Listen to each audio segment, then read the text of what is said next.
discussed. So I'm sure at our next meeting we'll discuss that more. Okay, last speaker, Mr. Mark Edwards.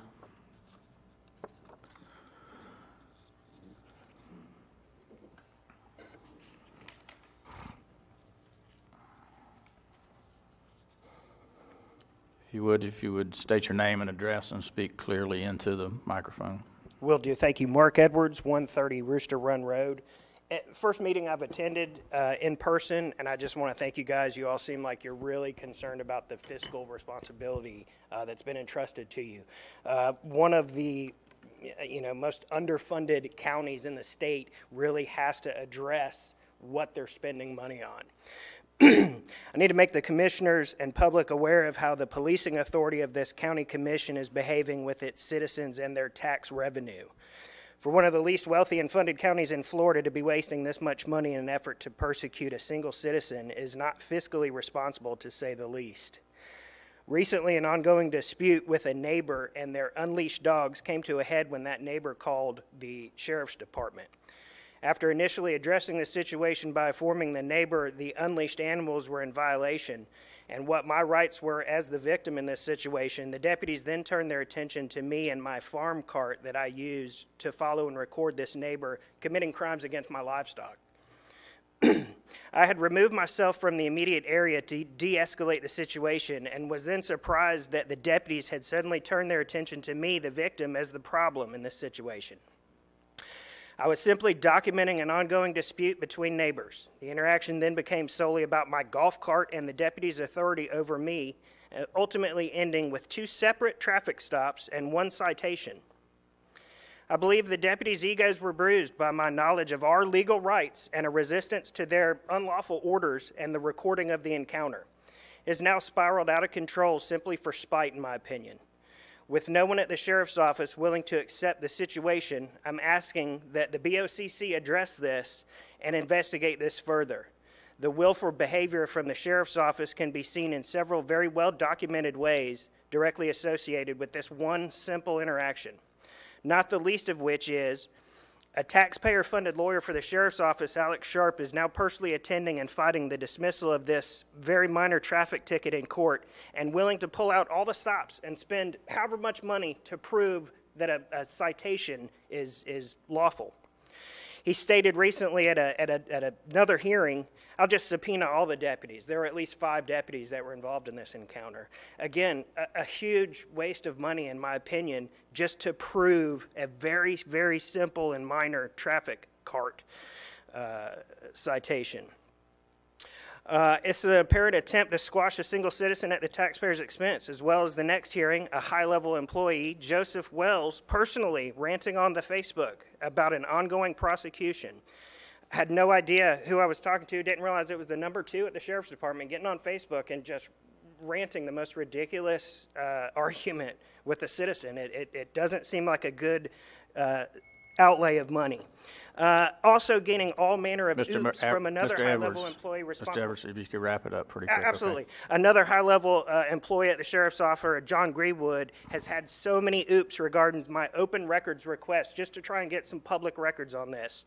I don't really understand what's going on. Ultimately, I feel as though these officers have overstepped their authority and cannot back up and admit fault, and I worry it will cost the county even more money than it currently is. Detaining me a second time for exercising my constitutional rights under the First Amendment. Mr. Edwards, thank you. Alrighty, thank you. Commissioner Rawls. Mr. Edwards. Yes, sir. As you were reading, I had like it sounds to me like 30 more seconds. Your grievance should be with the Florida Department of Law Enforcement. I actually was my fiscal. I had like 30 more seconds. If I could get another 30. What I want to say is, I don't believe, and I can be corrected by your attorney, that we have any ability to admonish, chastise, or in any way discipline the sheriff's department. Oh, no, that's not what I'm asking for. Excuse me, he's a constitutionally elected officer. Sure.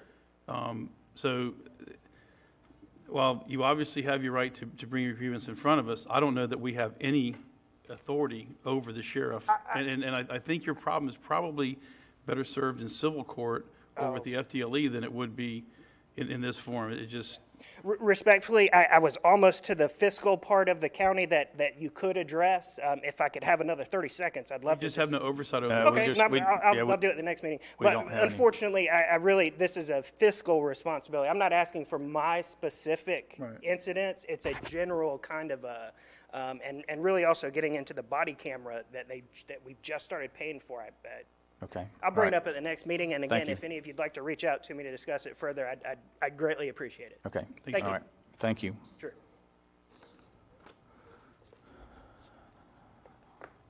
All good? Mr.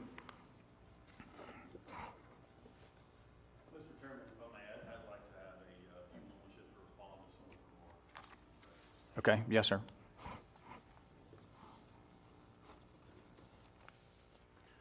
Name and address for the record, put your hand on the Bible. Gator DeLoach, 130 Ori Griffin Boulevard, Sheriff of Putnam County.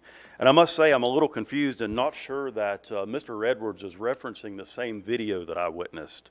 I'd like to invite each of you sitting on the dais and those that are in the gallery to view the video of Mr. Edwards and make your own independent assessment of his actions before passing judgment.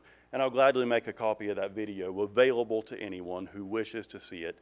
In fact, I'll do you each a courtesy of forwarding a copy of it to the 5 of you and staff as well, and anyone seated in the audience or who's watching on YouTube as well. And I must say that after reviewing the video, I'm contemplating giving my deputies who were involved in this particular interaction an award for the tremendous amount of respect and restraint that they showed during what I would describe as one of the most egregious verbal assaults I have ever seen, where Mr. Edwards resorted to making remarks about my deputy's sexuality and the most profane verbal assaults I've ever witnessed during my lifelong career in law enforcement. 22 years ago, in my unbridled youth, full of vinegar and everything that goes along with it, I would say the outcome may not have been the same and may have resulted differently if I were in those deputies' shoes. Mr. Edwards' tirade here today isn't really worthy of a response. All I'll say is that even at my age, if I had engaged in such behavior, my own mother would be beating down my door to promptly wash my mouth out with soap and tear my tail up for using such vulgar obscenities as Mr. Edwards did in the video that he's referencing. Yeah, Ginger'd be coming after you. You better believe it. I certainly hope he doesn't kiss his own mother with that mouth, and can only imagine how embarrassed she would be if she were aware of his behavior. The 5 of you, all of us sitting in this room and myself included, welcome anyone to Putnam County who wants to call his home, but certainly not this type of behavior. If Mr. Edwards is unhappy here, perhaps he would divest himself of the property he acquired through ill-gotten means after allegedly defrauding his elderly mother of the funds exceeding $100,000, which she entrusted him to protect. I cordially invite him to take up residence outside of Florida where his behavior might be looked upon more favorably or even accepted. The bottom line is, when you play stupid games, you win stupid prizes. Thank you. Okay. Thank you, Sheriff DeLoach. Okay. Any more public comment? I'll close the public comment portion. We'll move down to Clerk of Courts. Good morning, Mr. Chairman. I have nothing to bring to the board this morning. Thank you. Okay. Any appointments? And I'll start with Commissioner Adamczak. Per the last meeting, I'd like